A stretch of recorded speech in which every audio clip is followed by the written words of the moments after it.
Hey, good evening, everyone. My name is Dan Whitfield. I'm the independent candidate running for United States Senate here in Arkansas. Let's give it just a few minutes to get everyone online before we get started with our weekly update Q&A.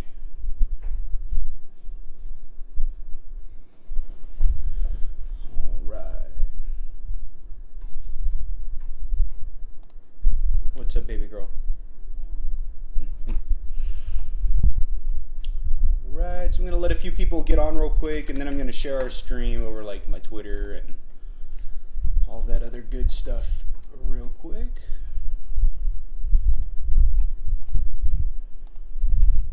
Do you need something? Are you looking for the extender?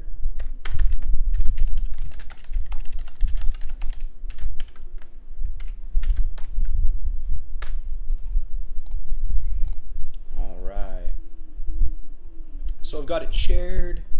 Give me just 1 second. My daughter needs something before I get started. What are you looking for?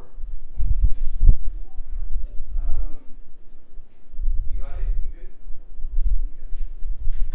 Just let me know if you need something. All right. So while some people are getting piled on, I got everything shared.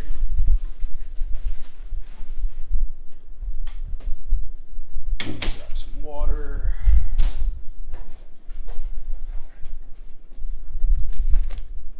All right.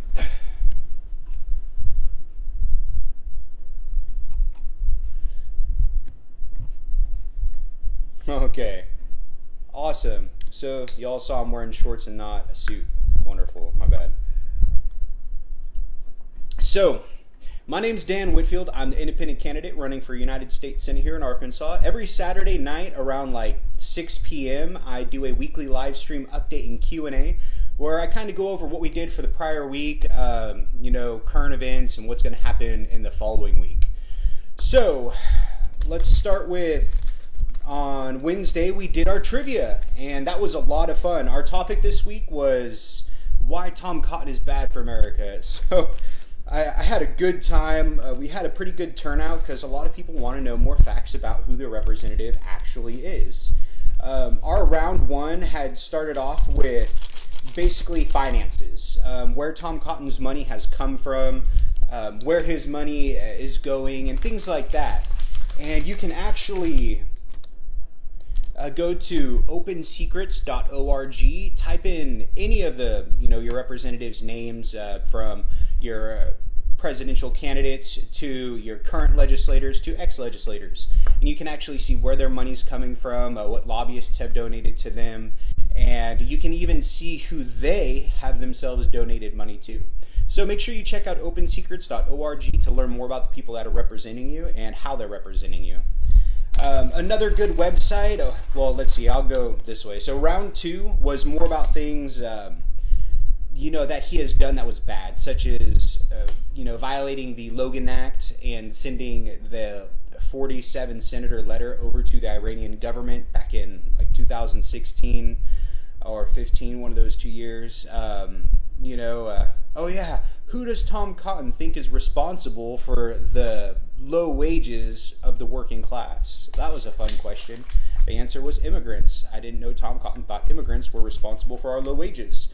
And just different things like that. So that was kind of fun. And then round three finished up with actual policy and how he has voted on policy as our representative, as the extension of our voice. So it was a really cool trivia night. I had a lot of fun.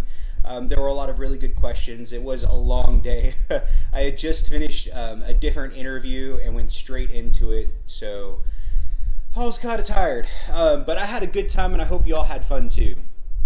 So moving on, the next thing that I wanted to talk about a little bit was my ballot access and our hearing. We haven't had any news at all this week, unfortunately. Nothing at all. So last Friday, after business hours, the Defense's Counsel, the Attorney General's office, sent a letter to the judge overseeing our case, and she had asked her to dismiss our case, basically saying that since you are an unelected federal judge, you have no right to, help a candidate out for, an elected position in Arkansas. Basically completely discredited her I was very surprised. Well, my attorneys responded by sending a letter on Monday morning, quickly addressing the fact that there are many cases where federal judges have been able to rule to help candidates despite the fact whether they're appointed by the President of the United States of America or they are elected by the people. So kind of nullified their point. They have no, they say I have no standing, but they have no standing to ask her to drop the case. So we are still just waiting right now for the judge's ruling, her final ruling. As of Wednesday, we hit our 2 weeks. So we're at like 2 weeks and 3 or 4 days now. And I'm really hoping, I was kind of hoping that I could have gotten her ruling last Friday, or yesterday rather. But there's a chance maybe she's working on it this weekend and she can have it by Monday. And if not on Monday, then this upcoming Wednesday will be 3 weeks. So it's just a waiting game, unfortunately. Last year, when the GOP tried to prevent the Libertarians from getting ballot access and the Libertarians had to sue to get ballot access, Judge Baker was also the judge overseeing the case, and she ruled in favor of the Libertarian Party to give them ballot access, and it took her 30 days to get her ruling out. So we're just waiting, at most 2 more weeks, and then we should know exactly what's going on and, proceed accordingly from there. All right, so that's kind of where we're at with the hearing. There's not a lot else we can talk about when it comes to that. I do still get quite a bit of questions asking about the status, if we're going to be on the ballot and things like that. Well, it was really tough with COVID-19. We were able to get 65% of the signatures and only 40% of the amount of time to collect because COVID-19. So I think y'all did an awesome job. We got more than 98% of our signatures just from unpaid volunteers. Thank y'all so much for your help. That's awesome. And oh man, it's going to be kind of a short update Q&A today because there's not a whole lot to talk about. So while we're going through this, and I'm trying not to waste too much of y'all's time, feel free to go in the comments, ask any questions. I'll answer your questions right now. And if you don't get your questions asked today while we're doing the live stream, you can always send me a message. Give me a phone call, a text message, an email, and I'll always answer back. So let's see here. Hey, Donald, thank you for joining us from Sherwood. Let's see, yeah, immigrants are responsible for low wages because Juan, a neurosurgeon, has taken the job from Billy Dove. What a lot of people don't understand are more than 80% of the PhD holders in America are actually here on visa. They're immigrants. So what would we do without our immigrants? We would lose a lot of doctors. All right. I don't see any other questions. So what else can we talk about? Really where we're at right now is we are waiting to hear back from the judge to get her ruling. And I guess I could talk about some current politics just because there is a bunch of stuff going on right now. So let's talk about number one, NASCAR. I applaud y'all. Y'all are amazing. They banned the Confederate flag from their events recently. That was a huge step forward. It's nowhere near where we need to be, of course, as a society, but an acknowledgement from NASCAR is really awesome. The next thing that's really going on right now are there are a lot of Confederate statues being removed around the country.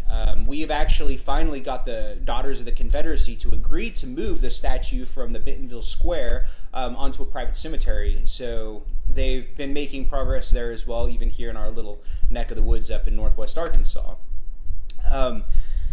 I know my opponent, he recently came out against, the military's banning of the Confederate flag and Confederate memorabilia.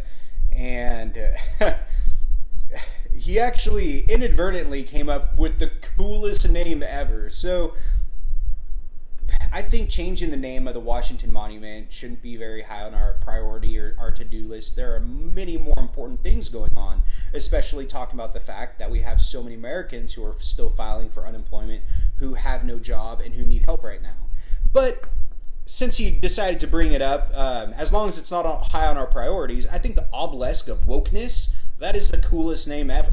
Let's do it. As long as it doesn't cost any tax dollars to do it, doesn't waste any of our time, I'm down. The obelisk of wokeness. That's awesome. Anyways, so as far as the Confederate statues, a lot of people don't understand, number one, that the Confederate statues were actually put into place around 50 years after the Civil War had ended. They were mass produced in a very cheap manner.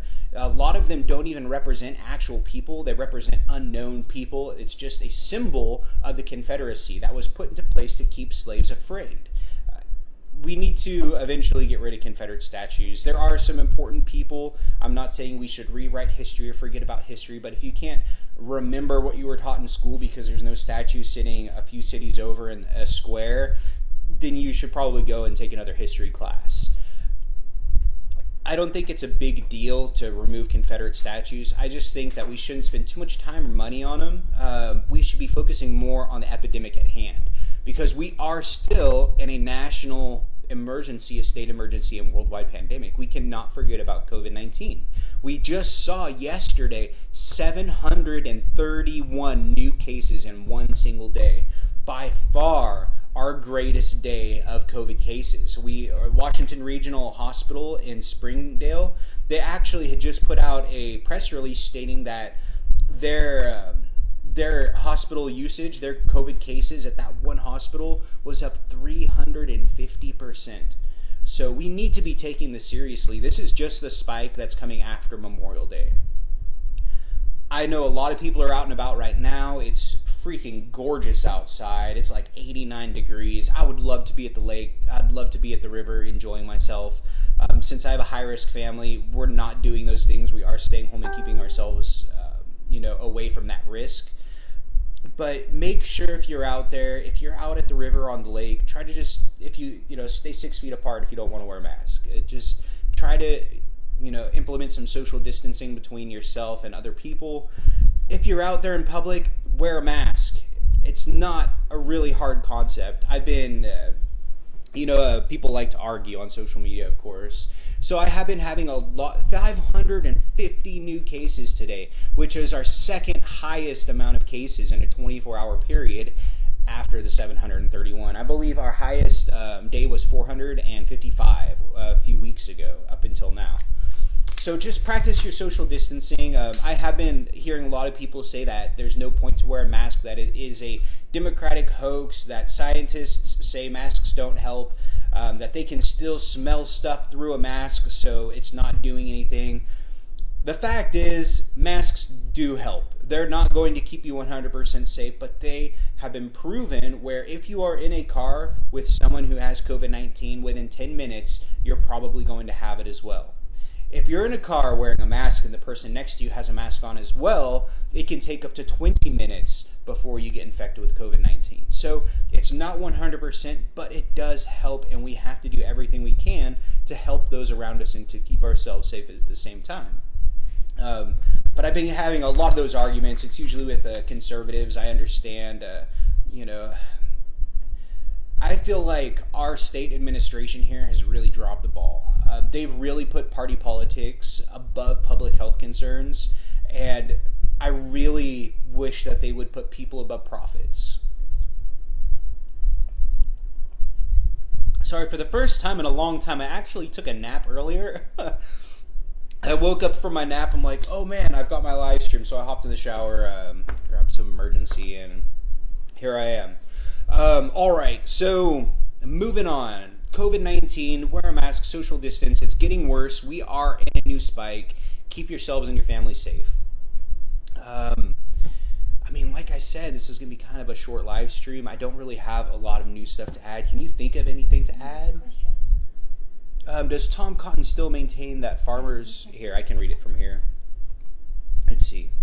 So, Jim Wallace asks a question. Does Tom Cotton still maintain that farmers are better off with tariffs than if they were fighting in Afghanistan? Thank you. That is an awesome quote. It just goes to show how little he actually understands what it is to be a farmer, even though his father had a recreational farm on the side. Our farmers right now, when a farmer files bankruptcy, it's called Chapter 12 bankruptcy. And our Chapter 12 bankruptcies were up 25% this year. 25% more farmers are filing bankruptcy than they were the year before. And we're seeing this because of the Chinese trade wars. We need to make sure that we are taking care of Americans first and not putting party politics ahead of people's livelihoods, of their financial means of survival, of their food, and things like that. I understand our administration and Tom Cotton really want war with China because they have a lot of money like invested from Raytheon, Boeing, Lockheed Martin, and so on. But we need to make sure that we're putting people first above party politics and above some billionaires making a few extra billions. All right, let's see here. I don't get why they're offensive. You should take another history class. Exactly. I mean, I have taken, I think 3 or 4 history classes now through my college, and I love history. I really enjoy it. And there is a lot to both sides. But the main point is the whole reason the Confederate States decided to secede from the United States of America or the Union was because they thought that as soon as Abraham Lincoln was elected president, he would ban slavery. And they didn't want to lose all their slaves.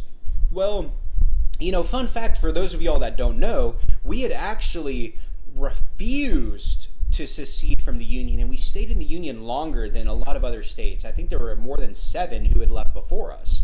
And the only time when we finally did decide to secede from the Union was when Abraham Lincoln called upon Arkansans to send troops, to the Union Army. And we're like, yeah, we don't want to send troops to the Union Army. We're just going to secede and stay here at home and protect our own property. That's what we're worried about as Arkansans, is everything that's going on here in Arkansas. So we really, at the height of slavery, only around 25% of the people in Arkansas even owned a slave. And most of which were down in the Delta region working on plantations. There were almost no slaves up here in Northwest Arkansas at all.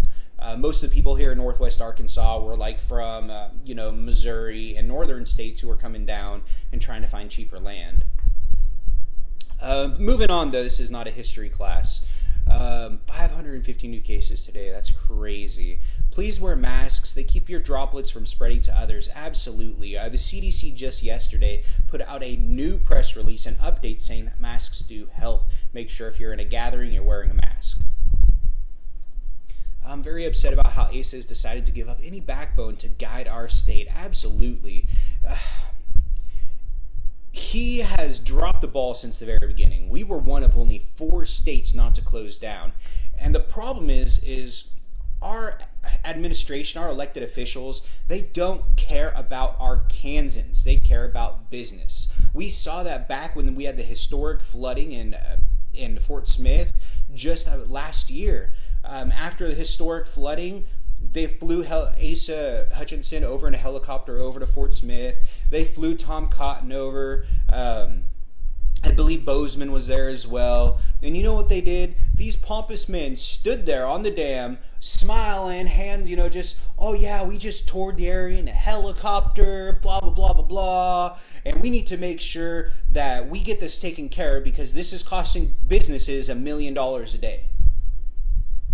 Not because people had just lost everything, had lost their homes, because supermarkets were flooded and people couldn't find food. They were worried that businesses were losing $1 million a day. So we have to change the entire mentality of how we look at disasters and how we look at how we are, bettering our society and focused on our society. We need to put people above profits. We need to make sure that the people are okay, and then the profits will follow. Let's see here. Tom Cotton introduced the bill to ban Chinese nationals from STEM majors. I don't know if I've covered this before. Absolutely. It is...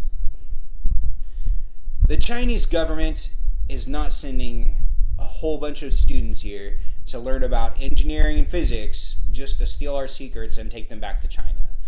What we need to understand is that we want foreign students to come to America to study. We want them to see what it's like to come and to be part of a democracy, to live in a democracy, learn everything they can to better their lives, help contribute to our society while they're doing that, spend their money here, do all these beneficial things to our economy and society, and then they can go back home and be like, I don't like the way that we are doing this in our government because I've seen that it can be done this way.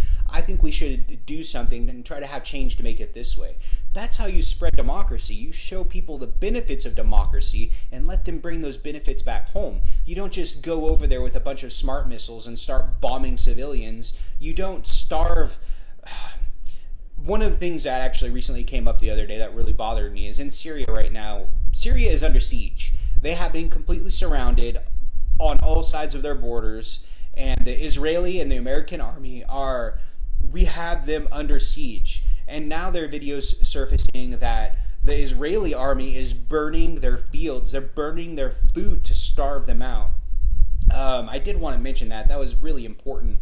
And I think that we can't forget about other things that are going on in the world, even though we're facing COVID-19 here, because we have so much going on with police brutality, with systematic racism, and with COVID-19 and all the protests going on. We have to make sure that we're still kind of keeping our global ears open and paying attention to what is going on around the rest of the world.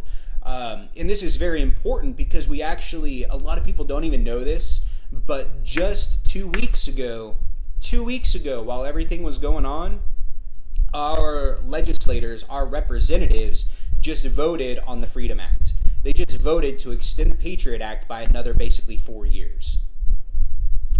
Extending the Patriot Act. Oh man, we need to get rid of the Patriot Act. We should not be surveilling law-abiding American citizens.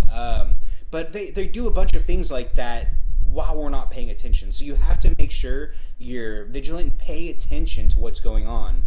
Social media is great for that because you can see a lot of things on social media that they don't show on mainstream media. But yeah, I have talked about it, Matthew. It's a terrible idea. We should not be banning students from coming here to America to learn. It is good for us, it's good for them, and it's good for the spread of democracy.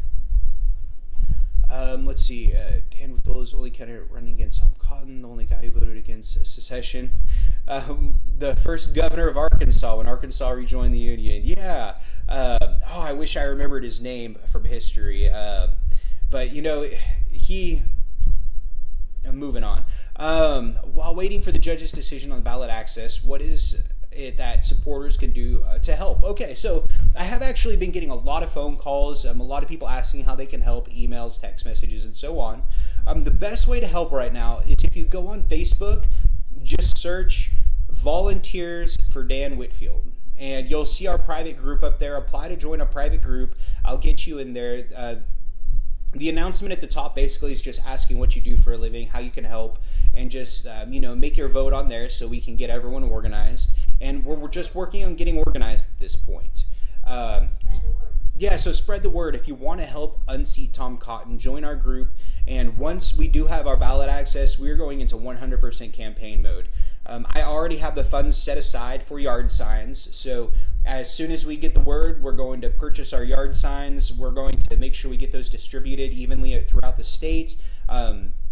I think it was between February 11th and February 21st. I did a competition, or not a competition, but I did something where for every $10 donated, you get a free yard sign. I have everyone, listed still. I'm going to honor that, of course. So y'all will be getting a bunch of yard signs as soon as we get the word. But as far as, what to do to help right now, get in the volunteer group so that we can get all of your information saved. We can have an easy way to contact you. That's the best way to do it right now. If someone offers me $100 million to write a letter, will you? I don't really understand your question. To write a letter, I don't know. Probably not. It depends if it has to go against, if it would hurt my integrity at all, then I probably wouldn't do anything like that because money is not what's important. By running, he is officially not on the ballot from what I last read. So yes, Jared, I am officially not on the ballot yet. We had difficulties, of course, just like all throughout the country, getting the signatures required to get ballot access because of COVID-19. On March 12th was my last event. I had to cancel 9 events that next week. And March 13th, Governor Asa Hutchinson declared a state of emergency, issuing social distancing guidelines and banning gatherings of more than 10 people. So because of this, we were unable to get the signatures that we needed. Now, unfortunately, when we asked the governor for either an extension, a signature reduction, or some kind of relief, he ignored us. He didn't help at all. He could very easily just said, okay, executive order, blah, blah, blah, independent candidates now need this, whatever. He could have done whatever he wanted, but he's taken money from Tom Cotton, so he did not want to do that. So then we reached out to the Secretary of State, John Thurston, and we asked him for help. And after several weeks of not answering us, I asked him again, of course. And then he's like, well, I don't have the authority to do anything like that. Of course he doesn't have the authority. He is also taking money from Tom Cotton. So we decided to sue him and ask for some kind of relief through a lawsuit to the Secretary of State, which is what the Libertarians did last year to get ballot access. We're in the middle of our lawsuit. We've already had our hearing, our day in court. I made a very good case. I'm very confident the judge will rule in our favor because we made a good case. The defense's whole point was orders from the state did not affect the signature collection. COVID-19 did, and that's not the state's fault. Well, actually, on March 13th, as soon as Asa Hutchinson issued Executive Order 2005, those are orders from the state, and they hampered our collection process, or our collection, the amount of signatures we were able to collect because of those orders from the state. So I'm very confident we will have ballot access. We just have to be patient and wait. When the Libertarians sued for ballot access last year, for the judge to grant it to them, it took her 30 days. So we are just over 2 weeks right now. I'm hoping within the next 2 weeks we'll know exactly what's going on. Let's see here. Defund the police or police reform? Great question, Daniel Kane. So, defund the police is basically police reform. When people say defund the police, they're not saying we need to disband police and not have police. What they're saying is police shouldn't have grenade launchers and tanks. I completely agree. We should not be spending money on military gear to give to police when we still have students who can't, who have to buy their own school books, who can't afford to buy lunches at school. We need police reform. Some of the things that I foresee that would really help with reform for our law enforcement would be, number one, we need to raise the educational requirements to be a police officer. It should not be harder for a cosmetologist to get a license to cut hair than it is for a person to get a gun, a taser, less lethal weapons, chemical weapons, tanks, grenade launchers, and all that other good stuff that they like to use against us. We have to have proper training. If it's their job to uphold the law, then they need to understand the law that they're upholding. How many of y'all have ever been pulled over for something when you did nothing wrong but the police officer was wrong? Because they didn't know the law that they were enforcing when they decided to pull you over and charge you a financial fee because they were wrong. My one time I've been pulled over, there were, 2 lanes going each direction and a lane in the middle. I merged into the lane in the middle, and then I merged into my lane when the traffic had passed and it was clear. I was pulled over. He said, that was a loading lane. You're not allowed to use that to merge. You can't drive in that lane at all. Well, he wrote me a ticket for an unsafe lane change. Go to find, when I went to my day in court, of course, in the handbook it says, that is a merging lane. You can use it for up to 250 feet to merge. He was wrong. He just didn't know the law. How many officers out there do not know the law? We have to make sure if someone is upholding the law, they understand it fully. We can do this by raising educational requirements, and at the same time, we need to raise their salaries. Here in Arkansas, we have some of the lowest paid police officers in the country. I think the average officer's salary is like $36,000 a year. It takes a very special person to go and put their life on the line, to go out every day not knowing if they're going to come home, if their kids are going to be orphaned, if their wife is going to be widowed. It takes a special person to want to do that for $36,000 a year when you could very easily go and, get a job at McDonald's for probably about the same, including the overtime they're making. So we have to make sure that police officers are being paid for the type of work they're doing. If we want to expect more, I'm not saying there are no quality officers, but more quality officers. We can do that also by, say, offering every law enforcement officer right now the ability to go get a very simple 2-year associate law degree and pay for it with federal funds, and make sure that our officers are educated in the law. We can also make it so that if you have a law degree, then you can do, say, 5 years in the force and they pay off your student loans or something like that, but have some kind of incentive to have more educated police officers. I think that's a great place to start. We also need to make sure we're focusing on de-escalation training and minimum force necessary. Those two very important things are what seem to cause the most problems. Police officers are supposed to de-escalate a situation.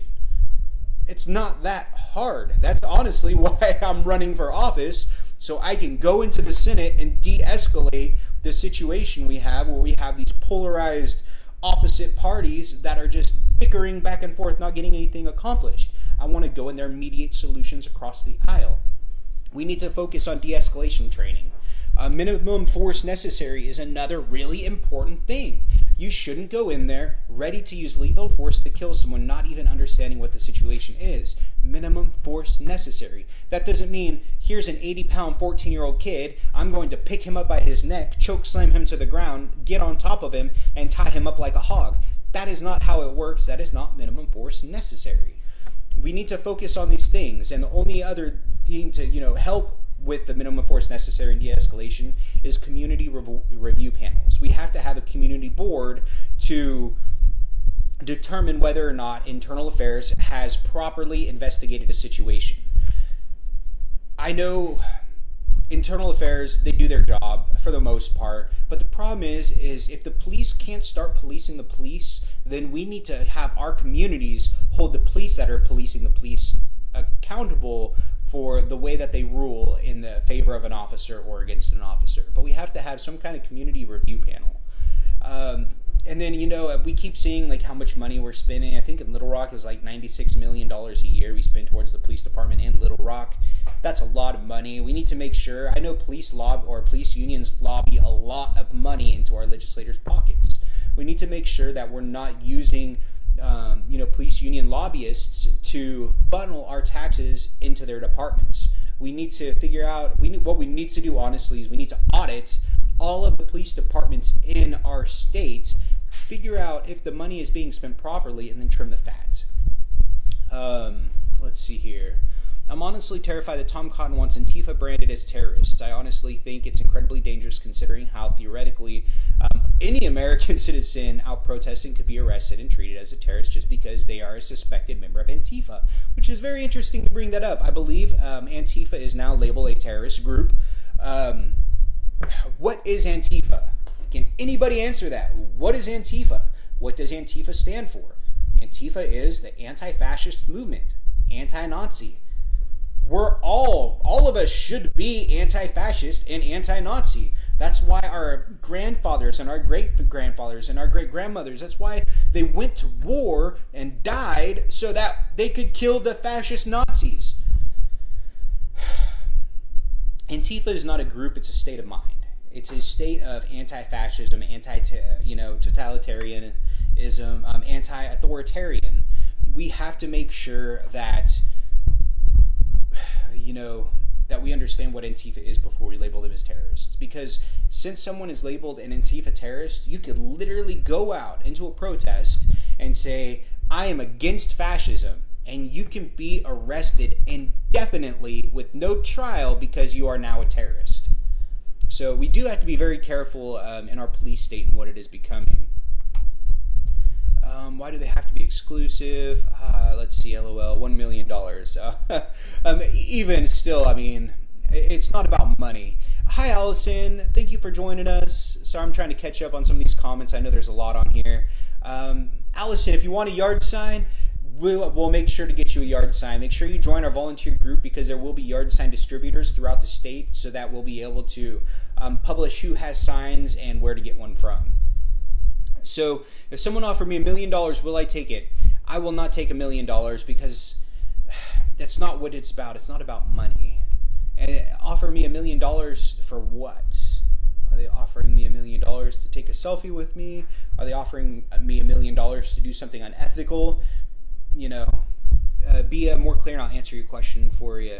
When you can, come to the Delta, including Northeast Arkansas. Absolutely, John. I was actually working on getting a rally scheduled at a gun range in West Memphis before COVID-19 happened. So as soon as, we're in another spike right now. As soon as COVID starts to calm down a bit and we start to, decrease and flatten the curve, I will work on getting to more rallies. My wife and I, we've already kind of talked about what we're going to do as far as allowing me to campaign with her being high risk. It's inevitable. I'm going to have to go out and I'm going to have to talk to people. That's just part of my job. So what we're thinking is We have, upstairs and downstairs. Our downstairs is basically just one room. As soon as I do start campaigning, once we have ballot access and I start doing all this, I'm just going to live in that room downstairs, and I will self-quarantine I will self-quarantine, and that way I don't have to worry if I do get sick about getting them sick, and we'll just take some time apart and do it that way. Because unfortunately, that's just part of it. I do have to get out there campaigning. So as soon as I can, I will. All right. There is no organized group known as Antifa. It's merely a belief system that means anti-fascist. Absolutely. Emailed the Samantha B show about me. Oh, thank you, Jared. Yeah, I've been getting a lot of people reaching out to do interviews. If you know someone who would like to interview us, like an independent media source, feel free to reach out to them and then let me know, and we can get something scheduled. I don't mind at all. Is it true that Tom Cotton signed a bill against net neutrality? Yes, it is, actually. He's taken more than $1 million from the communications industry and then voted against net neutrality. He's actually part of the reason that our internet service providers have the legal rights to our private internet data and can then they can monitor our data, store it, and then sell it to third-party advertisers, thanks to legislators like Tom Cotton. If it is bad and not helpful, chances are Tom did it, unfortunately. So what I would suggest doing is go to votesmart.org. You can type in any legislator or ex-legislator's name, and you can see how they voted throughout their entire career. I suggest that everybody does that because, you want to know who's representing you, where their money's coming from, where it's going, and how they're voting in response to that. So, according to CNET, yeah, he's against it, unfortunately. As a cosmetologist, 100% right. I know it's really sad. We just need better training. It's not that all of our police officers are bad people, but there are bad police out there. I have a lot of law enforcement in my family. I've seen good cops. I know good cops. I've seen bad cops, and unfortunately, they are there. Camden, New Jersey, restrain their police force and decrease their crime rate, right? Tom doesn't have authority to sign bills, but if he did not support it, if I recall, everyone in the Arkansas delegation voted against it. Yes, unfortunately. They also had every officer reapply and go through the training to weed out those who were in it for the wrong reason. That's wonderful. I think that's a great idea. Thank you for verbalizing. Thank you for joining us, Jeannie. I didn't even see you hop in. Let's see. Cops should not be doing traffic stops, traffic violations, etc. We have cameras and can mail people tickets. The problem with mailing in tickets and cameras and things like that is it's unconstitutional. And since it's actually not a person doing the ticket writing, you can just go to court and you can say not guilty, and then they can't contest it. That's why traffic cameras kind of stopped in bigger cities because they can't enforce them.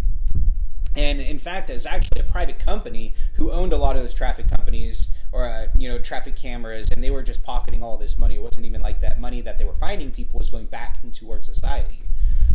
Let's see here. Psych evaluation should be the first thing that is done, then move up to training issues. Absolutely. Officers have more firearms training than crisis management, which is good. Officers should have a lot of firearms training. We should also, I think, increase... I didn't stop down that train of thought. We need to make sure that police officers aren't shooting to kill every single time. It's for legal liabilities, because a cop knows if I go to this and I shoot someone, say, in the arm or the leg, if they are holding a gun and I shoot them in the arm and I do not kill them and they drop the gun and I arrest them, then I'm legally liable for bodily harm, and then they can come back and sue me and things like that. The psych evaluation should be the first thing that's done. Police have taken on additional duties because changes in national mental health care, among other responsibilities. The funding could be done in accordance with fewer roles that police officers are expected to have. My daughter, age 18, was frisked by a male officer at 1:30 in the morning on a dark 2-lane road with no shoulder. I was livid, but when I complained to the department, I was told they're allowed. Thoughts? Actually, so Sharon, where I grew up, there was someone going around masquerading as a police officer, pulling over women early in the morning like that and raping them and killing them. Just so you know, you need to make sure that you and your daughter look up your rights. I believe if it is an unlighted area, then you can actually continue, even while they're behind you with their sirens on, call 911, say, I'm getting pulled over, I am on my, here's where I am, as soon as I find a lighted area, I will pull over. And you have all the legal rights to do that. They should not be able to pull you over in a dark area, especially an unsafe area that has no shoulder. Let's see here. She didn't pull over because she felt unsafe. Oh, awesome. She showed down, put her blinkers on, and wanted to pull in the parking lot. He said that made her suspicious. Oh, wow. Yeah, that's crazy. Our police officers used to be called peace officers. They kept the peace, and growing up, I admired them. They deserve the opportunity to be peace officers again. Absolutely, Mary. I think that's great. Really, I mean, our police officers should be there to show up to a situation, de-escalate it. If someone is going to be arrested for committing a crime, they should use the minimum force necessary to, enact an arrest. Oh, excuse me. Let's see here. Standardized and monitored psychological evaluations before certification. Absolutely. I completely believe in psychological evaluations. It's very easy. It's not very easy, but you can quickly tell whether or not someone has what it takes to be a police officer and be in charge of a deadly weapon and in charge of a situation. Good police actually encourage that right. That's ridiculous. I'd be throwing... Yeah, right? That's a dumb excuse. I wouldn't pull over on a dark road either. I want to. Male officer frisking her made me livid. Oh, man. I don't think a male... They might be able to if there's not a female in the direct vicinity or something like that. Let's see. That's horrible. Believe... Oh, man. So I'm almost caught up with the questions now. So it is not illegal to search a person or their vehicle without a warrant if they have committed a moving violation. If you are pulled over for a non-moving violation, such as your taillight is out or something like that, as long as it is not a moving violation, then they cannot search your vehicle unless you tell them they can. They'll always ask, do you mind if I search your vehicle? If you say no, then you better make sure it's not a moving violation. Because if it's a moving violation, then all they have to do is just say, I was suspicious because it looked like they could have been trying to avoid me, and then they have probable cause. So if it's a moving violation, they can search you whether you want them to or not. But if it is not a moving violation, then they can't. Although, when they ask you, can I search your car? Depending on how you say no, they can say, well, it made me suspicious and gave me probable cause when they said no, I could not search their vehicle. So it's really hard. Honestly, they'll do whatever they want to do. So it's best just to do what they say. It's crazy. I mean, it means we have less rights than we think we do, but unfortunately, we really do at this point. Yes, but he hasn't stopped. They would have ticketed her for using a phone while driving. Oh, man. Well, again, Sharon, I would say if you're on the phone with 911, they're probably not going to ticket you for driving because they'll have direct, communication between the dispatcher and themselves. Let's see. Yes, Janie, I do these every single Saturday night. They usually last about an hour where I'll answer any questions y'all have and talk about updates. Since I don't really have a lot of updates, I'm kind of just reading through questions today because I want to make sure to answer any questions that people have. We have a lot of new followers and a big, our following is growing really quickly at this point. So I know a lot of people have questions, like right here, Allison. What are your views on immigration? I have answered this question a million times. I have no problem answering it again because you're new here. So I'll just start by saying my name is Dan Whitfield. I'm the independent candidate running for United States Senate here in Arkansas. And my immigration stance is this. What we need to focus on right now is immigration reform. So my wife, she is an immigrant. I understand the process that immigrants have to go through in order to become residents or citizens. It is a scary process, it is time consuming, and it is very, very expensive. So we need to first, number one, make sure that there is a clear, a legitimate path towards residency or citizenship if you are an immigrant here in America. Now, when people say they want to crack down on illegal immigration, the first thing we need to understand is that the majority of illegal immigration isn't people hopping the border down in Mexico. The majority of illegal immigration is people coming here legally with a visa and overstaying their visas. And that's where we need to focus our efforts. We don't need to be building a wall. This isn't Breaking Bad. People aren't, driving RVs across the desert in Arizona and New Mexico, cooking meth and stuff like that. I know people are actually using drones to fly drugs over now. Anyways, We need to focus where the problems are. I believe something like when you exclude cannabis or marijuana, 90% of the drugs that actually come over the southern border are coming through legal ports of entry. So what I would like to see done personally is I think we should bring back a lot of our troops that are overseas right now, occupying foreign territories, bring them home. Station them on our border at legal points of entry and have them search every single vehicle. We need to end American imperialism, and a great excuse for that is bring our troops home. You know what? Make them build the wall. We're paying them anyways. Don't build one of Trump's good old Mar-a-Lago buddies billions of dollars to build a wall with some fat government contract. Do it as cheap as possible. Use our troops to do it. Personally, Allison, I think there is not a single person here that wants to be here undocumented or illegally in any way. If we gave them the opportunity, they would do what it took to become a resident or a citizen. It's just very expensive. I think, when I went through the process, it was around like $5,000. Now imagine being here, working under the table, number one, to go to the USCIS office and actually file the paperwork to get, your stuff straightened out. The first thing going through your mind is, are they going to deport me right there? Am I going to never see my family again if I go try to do this the right way? The next thing you have to do is, where am I going to come up with $5,000? That is a freaking ton of money. It's not like everybody's got $5,000 laying around that they can just go do this with. Think of it this way: 70% of Americans can't even afford a $1,000 emergency. Yet you're trying to take someone who's already vulnerable and who is stressed out for, even having to go. $5,000, it's crazy. We have to have a clear, legitimate path to citizenship or residency. But that's, kind of where I'm at with immigration. If you have any more specific questions, feel free to ask and I'll answer. Let's see. Oh, no problem, Jeannie. Thoughts on implicit bias training. So, let me see real quick. All right. Just checking.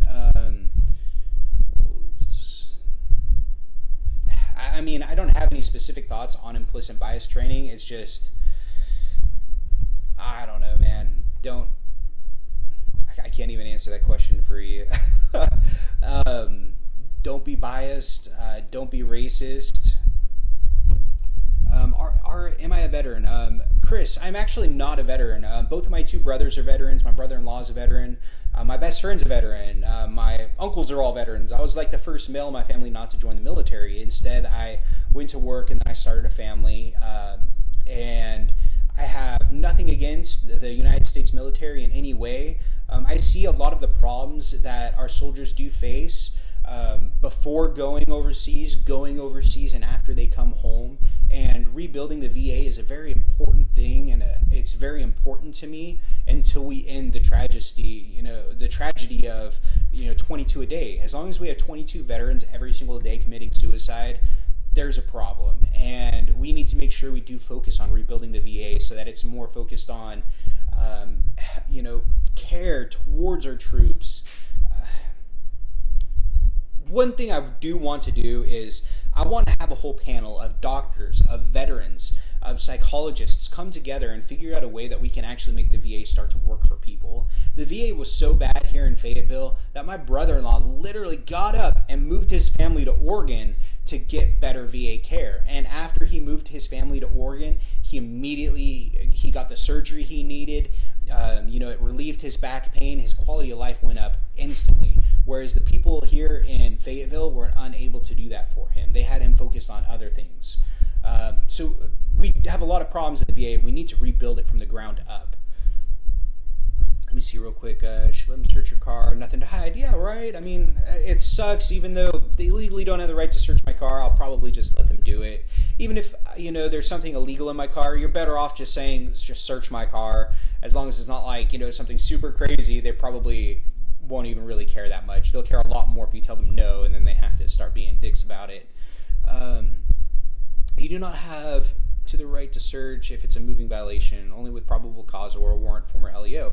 I do understand they don't have the right if it is a moving violation, but they can just say they were, going 5 miles an hour over the speed limit because they were trying to evade me. or they didn't use a turn signal because they were trying to evade me, and now you have probable cause. At least from what I've heard from family members. Let's see, thank you for answering. Oh, anytime, Allison, that's why I'm here. Can probable cause be loosely interpreted? Unfortunately, it is whatever they want it to be. We have some of the lowest paid teachers too. If teachers are being forced to return to classes in the middle of this pandemic, then they should get hazard pay. If they refuse to return, they lose their job. I'm actually really glad you brought that up, Carla.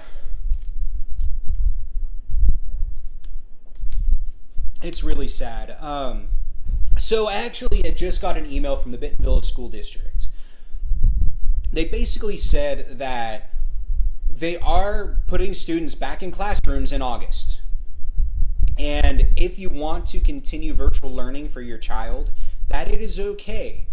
But you cannot return them to school until the end of the semester. And then, if the school is already filled, there's nothing they can do. So I live in Bella Vista, and Cooper Elementary, it's the only school up here in Bella Vista, so it fills up real fast. That's why day one registration, you are, there, you're on it. Otherwise, you might not be able to get your child into school. Over by Gravit? Yeah, that's like 25 minutes away. So it's very important you get your child enrolled in school here as quick as possible because it will fill up. What they're saying is if we want to keep our daughter home during a COVID-19 spike, we have to keep her home through January. And then if her school fills up, which it does every single year, we won't be able to get her in the same school and she'll have to go to school a town over. So it's really sad what they're doing to children. It's really sad our state officials are... Asa Hutchinson, it's really sad that you aren't taking this seriously, sir. I hope you watch my live streams and understand how important it is that you start to put people's lives above your party politics. Teachers should not be threatened to lose their job if they want to keep themselves and their families safe. That's what the CARES Act was supposed to be for. It's not like a school district cannot pay a teacher to work from home like they did for the last couple months and teach students remotely. We shouldn't be firing teachers for not wanting to put themselves in a dangerous environment.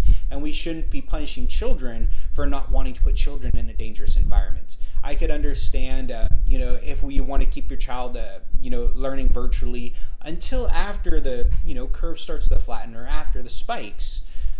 But to just say till the end of the semester, wow, that is insane. So I do support so we had the CARES Act. The CARES Act was supposed to be an economic stimulus recovery for the people in business. But it wasn't. What it turned out to be was a giant slush fund for corporations that lobby billions of dollars into our legislators' pockets. It's disgusting. We now know, as we had, feared in the very first place, that there was no oversight, that, a bunch of corporations just took a bunch of money from us. And then regular working class Americans got $1,200. Yeah, that's kind of what happened. What we need is a People's Act. We need an act. We need something that's going to take care of the people, the citizens, the United States, American citizens is what we need. We need to be taking care of people by giving them $2,000 a person for the duration of the pandemic and up to 3 months afterwards with a UBI.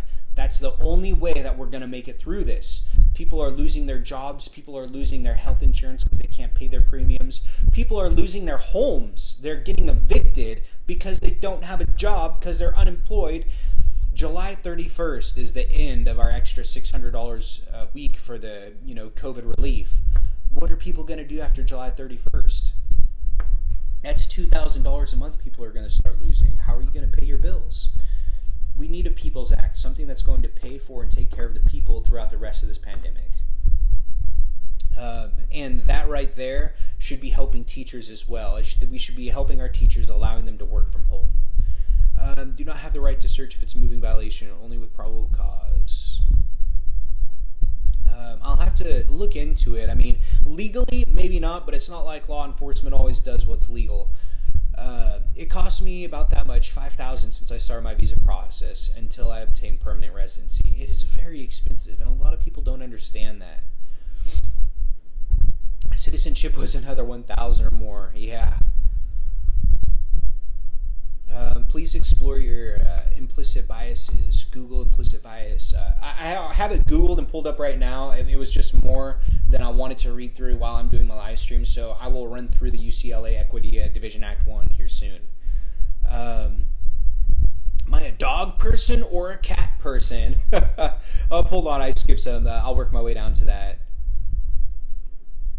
Let's see here. Oh my gosh, there's so many other questions here. Never consent to a search vehicle without a warrant. Full stop. Definitely. Let's see. Thoughts on Confederate statues being removed, and do you think there will be a petition to change the Arkansas state flag? I'd like it to stay the way it is. So again, I think Confederate statues right now are a low priority on what we should be focused on. We need to be focused on COVID-19 and taking care of our Kansans right now, people who are hurting due to this pandemic. I mean, of course, I kind of went through this already at the beginning of the live stream, but the whole point of Confederate statues were they were put there to create fear. They weren't put there to inspire. They were not put there to, remind us of history. They were put there to create fear. I would not be opposed to them being removed and being replaced with other things. We have Crystal Bridges here. They have amazing artists, and I'm sure that they would love to donate a whole bunch of artistic statues that we could replace these Confederate statues with. Let's see. I hope I am wrong about the searching. I mean, honestly, whenever they say, "Can I search your car?" The few times I get pulled over, I'm like, yeah, I have no problem, so I don't have to worry about it. Even though I know it's, my right to tell them no. What do you think about reopening with the highest number of cases? Asa is really fumbled. I think it's absolutely ridiculous.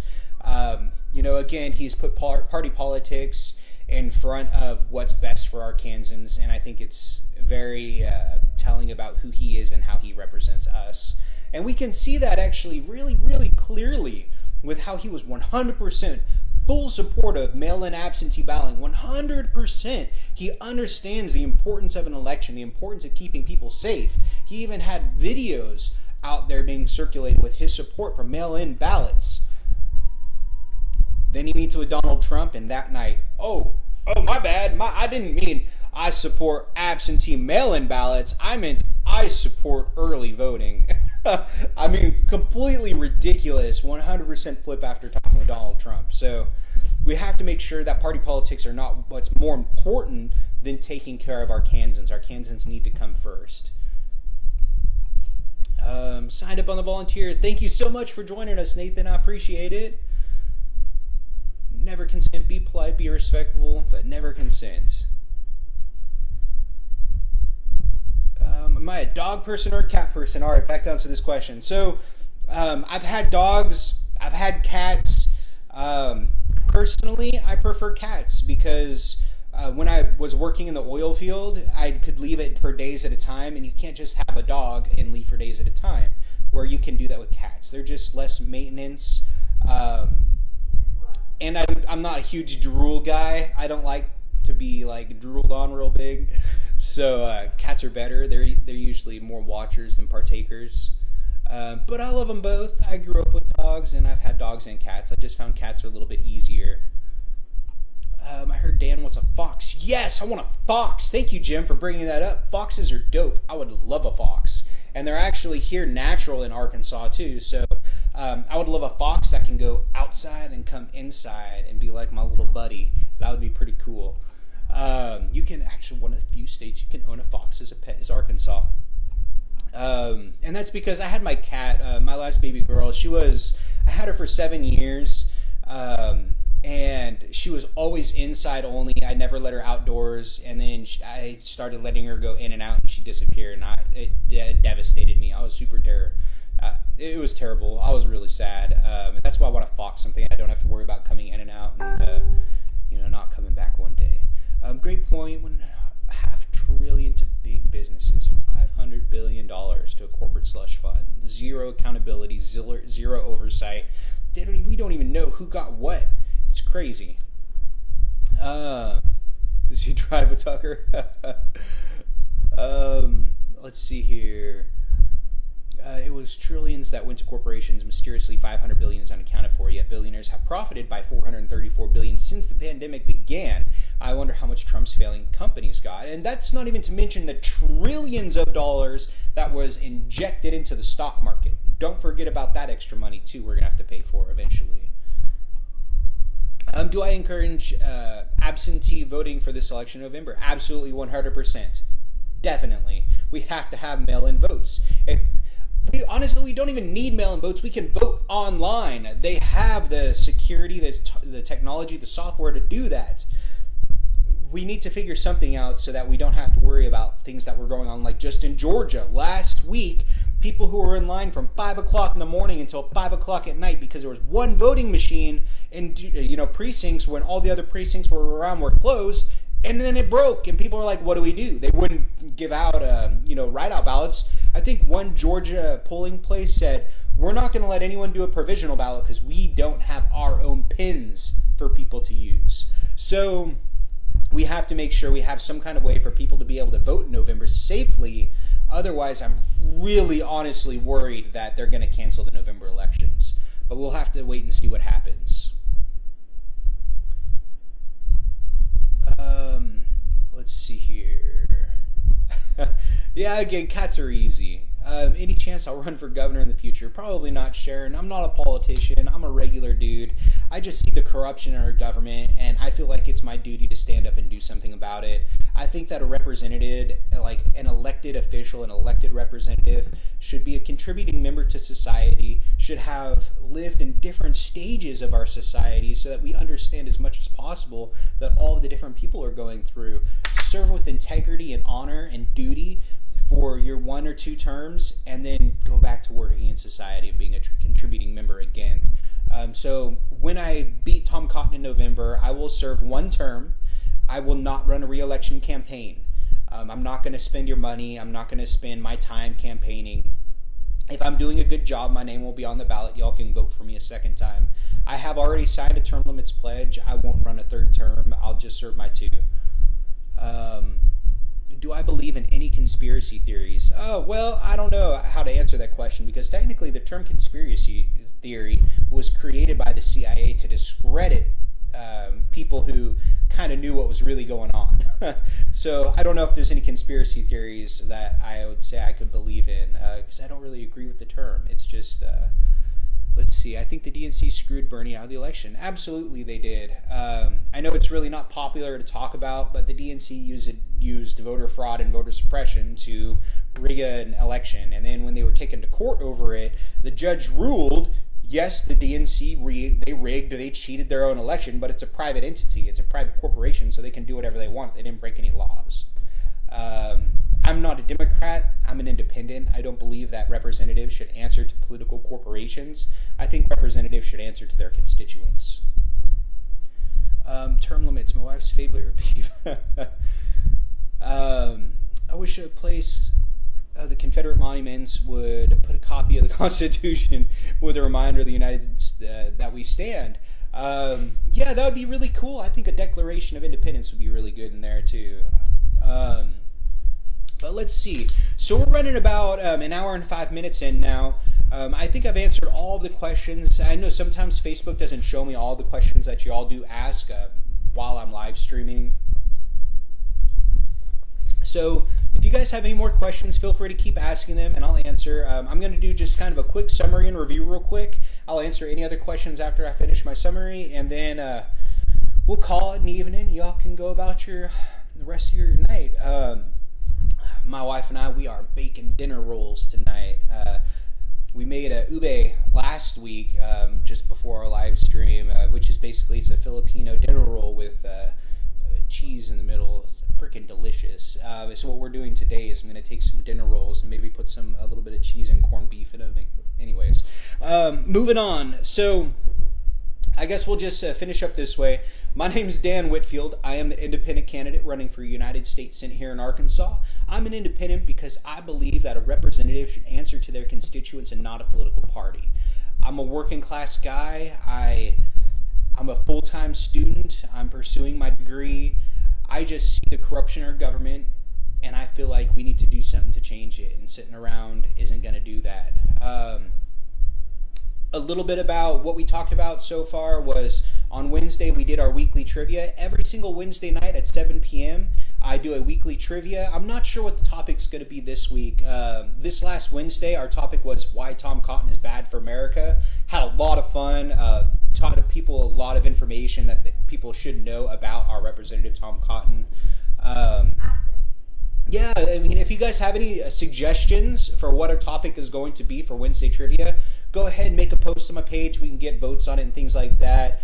Before why Tom Cotton was bad for America, our topic was Harry Potter, and that was my favorite. Oh, they're both kind of my favorites now.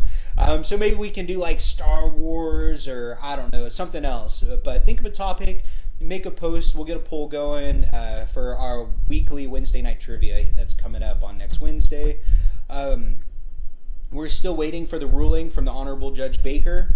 I haven't heard anything from her yet this week, so hopefully next week and the latest the week after we'll know exactly what's going on there. But let me see.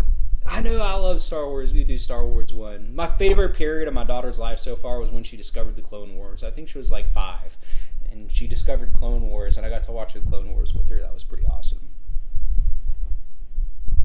Would I rather fight a 1 horse-sized duck or 100 duck-sized horses?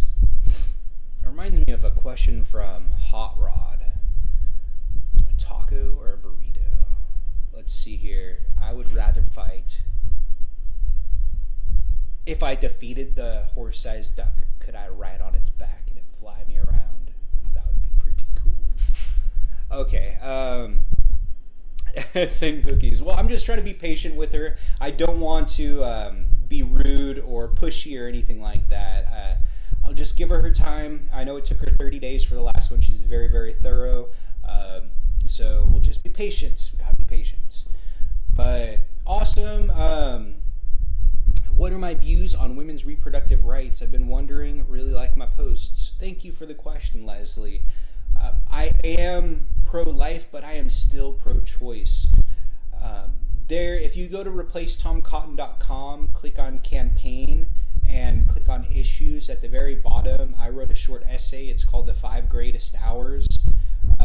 If you could please take a few minutes to read that, it explains why I feel the way I do. I believe that abortion is the symptom of a problem, and the problem is unwanted pregnancies. So I believe the abortion debate is a waste of decades, and what we need to be focused on is unwanted pregnancies. We need to make sure that we have proper sex education in American schools, and we need to make sure that young adults have access to free contraceptives. And not just cheap contraceptives, because then they won't use them. I know, like my wife with her, when she used to take the pill, you can take a cheap generic pill and it's going to make you break out, or you can take the good pill and it will actually do the opposite, make your skin real nice and smooth. So we have to make sure that the stuff that we're making available is not just some cheap generic stuff that is going to make people not want to take it, because then you still have the problem of unwanted pregnancies. All right. But yeah, a woman's body, woman's rights, the government shouldn't have anything to do with what a woman does to her body. So that's kind of where I'm at. Thank you all so much for joining me. Every single Saturday night around 6 p.m. I will do my weekly update Q&A. Thank you all so much for all the questions today. If you have any more questions, feel free to send me a message, send me a text, give me a call, an email, whatever works best for you. But thank you all so much for joining me. My name's Dan Whitfield. I'm the independent candidate running for United States Senate here in Arkansas. May God bless y'all. Stay safe from COVID-19, and may God bless America.